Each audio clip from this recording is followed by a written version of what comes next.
So what is the best Ferrari that they make? I could see you thinking it might be an SP3 Daytona or an 812C or an SF90XX, but you would be wrong because it is this.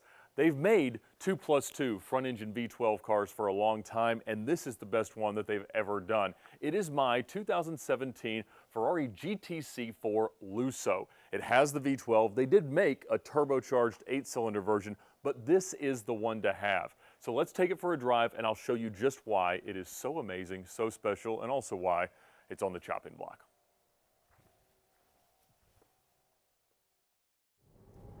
When you climb out of a V12 Lamborghini and then you get into a car like this, it honestly feels like you're stepping into the future, even in a 6-year-old car like my 2017 GTC4 Lusso.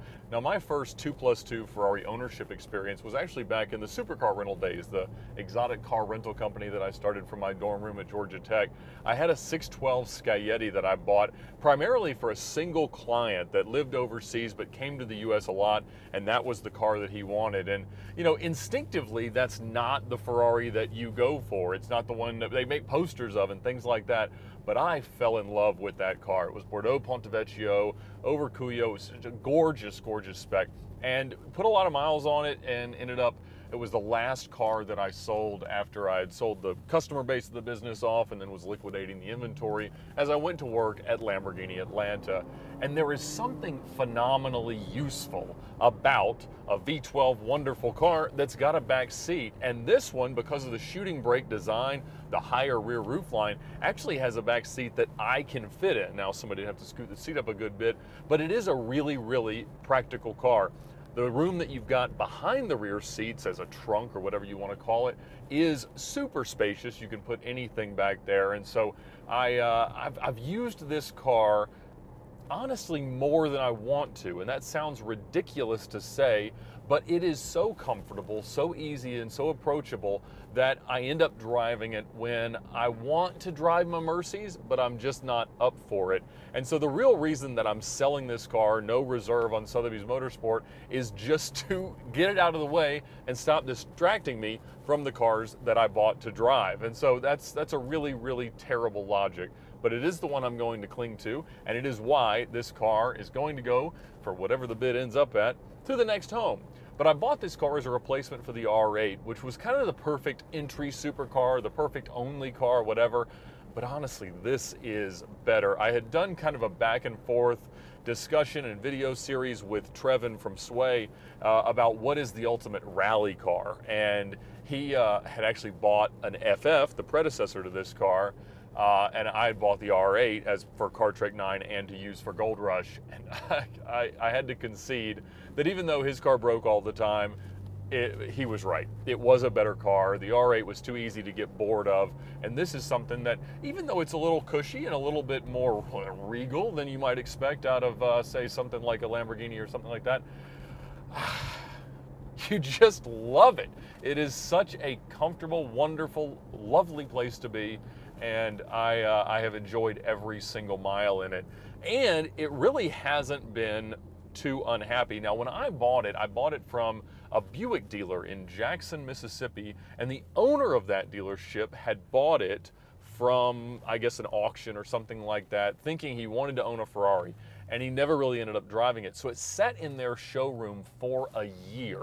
And as I got it, and you know, it was really the first time some miles had been put on it in a while, I got a few error lights. That's not uncommon with one of these cars as you sort of are waking it up electronically. And I decided, at the advice of Ferrari of Atlanta, to add the warranty, because now when you have a Ferrari, you can actually extend the warranty up to 15 years. And this one still has a bit of that warranty that I put on it left, and it is still under free maintenance. So that's a really foreign concept as a Lamborghini guy, is either a warranty or free maintenance. But I have enjoyed that. It's due for its next oil change in about 45 days, so I could get one for free, but as I sell it off, I figure somebody might want to start the relationship with their Ferrari dealer. But it's made the car really worry-free. The only thing that happened was I lost a wheel bearing, and I didn't even know that I had. I actually taken it in just to see if they wanted to replace the transmission of the PTU, the power transfer unit that takes the power off the front of the motor to do the front wheel drive in first through third gear, and neither of those warranted replacement, and so they just did that, which I guess would have been like $20,000 customer pay, and it probably was just them doing it to make me feel better about my warranty spend. But that is extendable. It does seem reasonable because you do hear with these cars about the front wheel drive apparatus failing, and it's a rather non-serviceable item. So if it goes, it's a $40,000 bill. I think it's a $36,000 part, which is kind of crazy. And so I don't know that I've got the pockets to own the car out of warranty, but it has been a really, really awesome car to have. I mean, you can see everything, you can sit up straight, everything is within reach, most of it makes some sense. It's got reasonably competent electronics, it's got passenger instrumentation. I mean, look at all this stuff. You can just see how fast we're not going.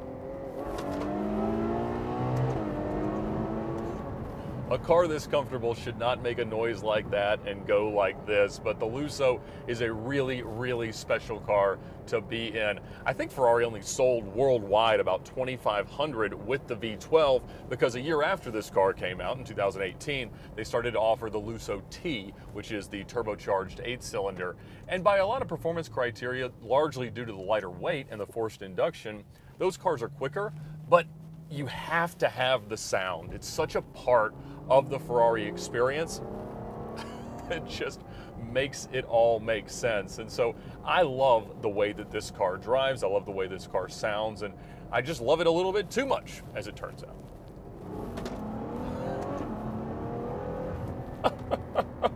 This thing is manic when you ask it to, but it looks so stately and elegant and put together.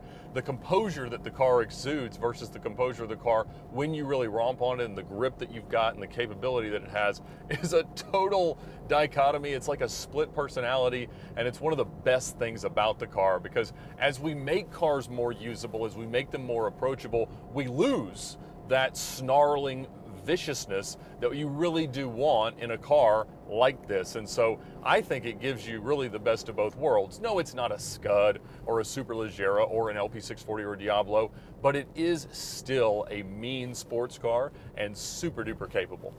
So honestly, it's a bit odd to have a car that you're actively trying not to drive because, you know, you got all these Lamborghinis around and things like that, and the Spiker that you want to drive.